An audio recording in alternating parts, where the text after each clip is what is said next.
अगला आपका जो लोक नाट्य है उसी को आपके स्पेशली कहा जाता है बवाई लोक नाट्य। और वैसे अगर करंट अफेयर्स में भी मैंने एक दिन बताया था कि ये बवाई लोक नृत्य है, ध्यान रखिएगा स्पेशली, ठीक है। और ये जो नृत्य है वो आपके नृत्य सिर पर क्या रखने वाला भाई, आपके मटके रखने वाला, ध्यान रख लीजिएगा। तो सिर पर जो भी मटके रखे जाते हैं उसको आपके बवाई लोक नृत्य कहते हैं। इसमें मटके अनगिनत संख्या में होते हैं, ठीक है। हाईएस्ट मटके आज तक पकड़े उसका नाम है अस्मिता कला। क्या नाम है? कितने मटके बताए थे? 108 मटके, ठीक है, ध्यान रख लीजिएगा। पूरी मटकों की मीनार उसने खड़ी कर दी थी अपने माथे पर, ठीक है। तो अस्मिता काला उसने ब्राजील में वो भी जाके प्रदर्शन किया, 108 मटके खड़े रखे हैं सिर पर, और फिर जाके उसके वजन से भी 3 गुना ज्यादा हो गए थे, ऐसा कहा जाता है। तो उन मटकों का प्रदर्शन किया है अस्मिता काला। इसको little girl of wonder, little girl wonder कहा जाता है। तो आपके स्पेशली वो सबसे छोटी लड़की थी जिसने आपके ये सिर पर मटके रखकर धारण किया। बवाई लोक नृत्य अपने यहाँ का नहीं है, ये व्यावसायिक लोक नाट्य। व्यावसायिक का मतलब बिजनेस करने वाला लोक नाट्य। अगर पूरे भारत में आप देखोगे तो बिजनेस करने वाला स्टेट कौन सा है? गुजरात। कौन सा भी? आपके गुजरात, ठीक है, ध्यान रख लीजिएगा। अपन सिंपैथी वाले, अपन क्रूरता वाले, अपन तू का जवाब तू में देने वाले। गुजरात में ऐसा कुछ नहीं है। गुजरात में कभी तू का जवाब तू से मिलेगा ही नहीं। कभी भी आपने मोदी जी को गुस्से आवाज में बात करते हुए स्पेशली नहीं देखा होता। कभी भी आपने मोदी जी को संसद भवन में उठपटांग बात करते हुए नहीं देखा होगा, ठीक है। कभी भी आपने मोदी जी को किसी पर तू तड़ाक टिप्पणी करते हुए नहीं देखा होगा। आज तक एक भी मीम्स ऐसा आया ही नहीं होगा, ध्यान रख लीजिएगा। बस चुप रहना, अपना काम है वो करते जाना, ठीक है। और नेक्स्ट आगे जो भी अपना काम है उसके अनुसार लोगों को सम्मिलित करना, ये उनकी मेन पॉलिसी आती है।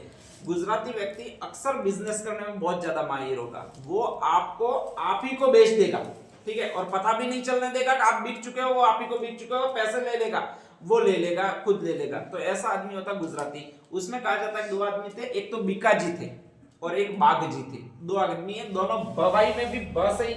ये बवाई इस तरह लिखोगे आप स्पेशली, ये मैंने लिख दिया तो यहाँ पर बी नाम सही है। तो बीकाजी भट्ट है और बागजी भट्ट है स्पेशली। वो कहा जाता है गुजरात के रहने वाले थे और वो यहाँ पर एक लोक नाट्य बहुत ज्यादा चलाते थे।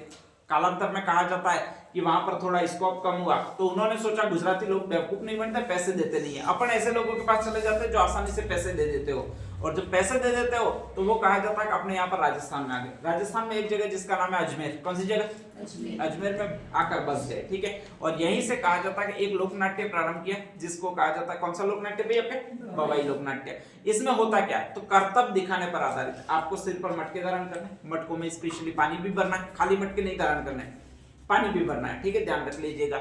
नेक्स्ट आगे जब पानी भरना है, पानी से भरे हुए मटके होंगे, इसके बाद लोक नाट्य दिखाओगे किस पर? तो या तो थाली पर आप खड़े रहोगे, ठीक है, थाली के किनारों पर आपको खड़े रहना, या फिर नीचे बॉल रखनी है लोहे की, उस पर थाली रखनी है, ठीक है, उसके ऊपर आपको खड़े रहना, आपके ऊपर मटके रहेंगे। और फिर नेक्स्ट आगे बैलेंस बनाता है। लगभग आपने देखे होंगे जो एक पाइप रखा हुआ है उस पर एक ऐसे पाटली रखी हुई है, पाटली पर एक व्यक्ति है, ठीक है, ध्यान रख लीजिएगा। और नेक्स्ट आगे वो इस तरह से पाटली को हिला भी रहा है। अपने जब पाटली पर खड़े रह जाए और पाटली को हिला दे ऐसे तो पाटली एरोप्लेन बन जाती है सीधी आगे जाती है, अपन पीछे चले जाते हैं और ऐसे खतरनाक तरीके से गिरते हैं जैसे ऑन द मूव गिरने वाले हो या शमशान घाट में लेटे हो।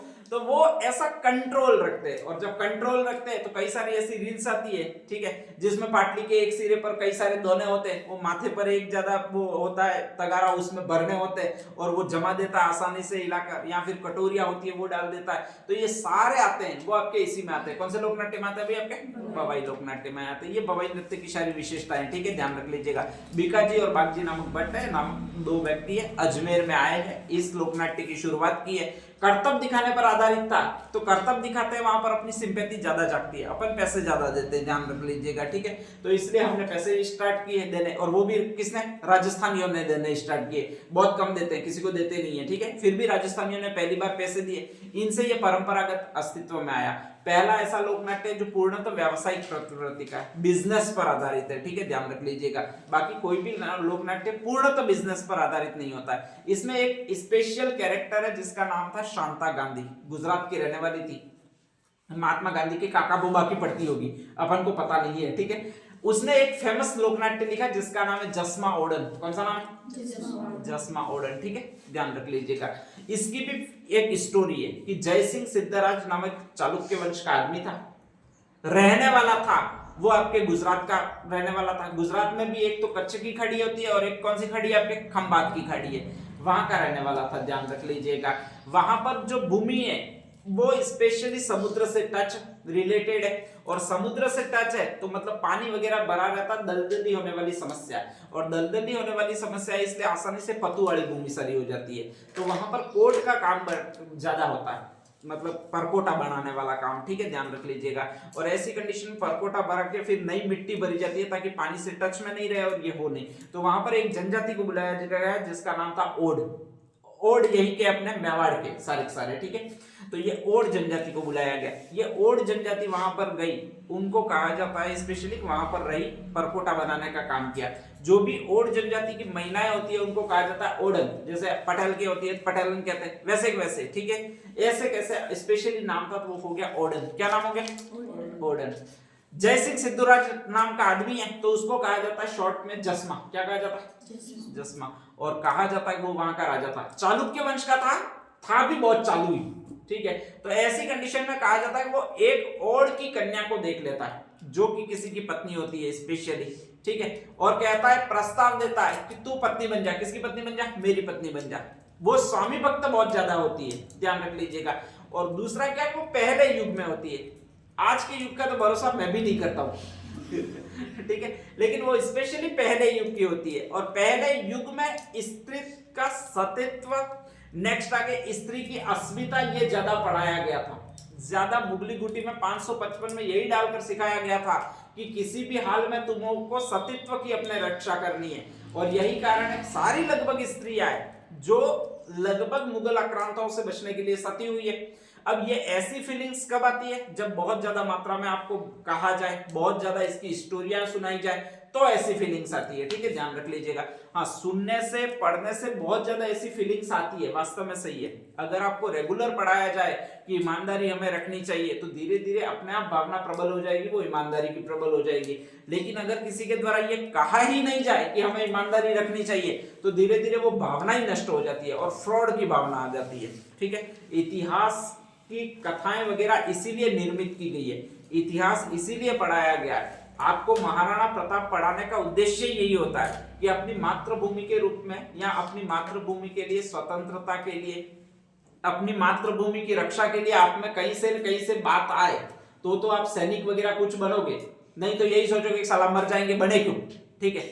तो ऐसी कंडीशन में आप बनोगे ही नहीं, ध्यान रख लीजिएगा। तो इसीलिए ये सारी चीजें सम्मिलित की जाती है आपके सिलेबस में। सेम टू सेम बात है कि ओडन कन्या है, उसको बार बार प्रस्ताव दे रहा है। वो कौन दे रहा है, जयसिंह। कौन दे रहा है, जयसिंह। सिद्धराज राजा है, जयसिंह चालुक्य वंश का है, वो बार बार प्रस्ताव दे रहा है, बार बार इनकार कर रही है। वो कौन कर रही है, ओडन। कौन कर रही है, ओडन, ठीक है, ध्यान रख लीजिएगा।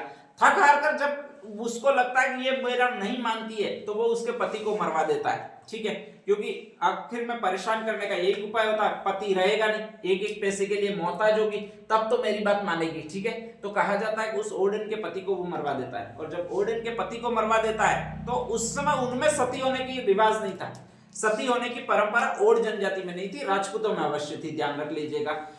क्रियाक्रम वगैरह सब कुछ हो जाता है और जयसिंह सिद्धराज होता है, वो वापस कहता है, उसको वापस प्रस्ताव भेजता है कि अब तो तेरे ऐसे पति भी नहीं है, तुझे अपना जीवन गुजारना ही होगा, ठीक है।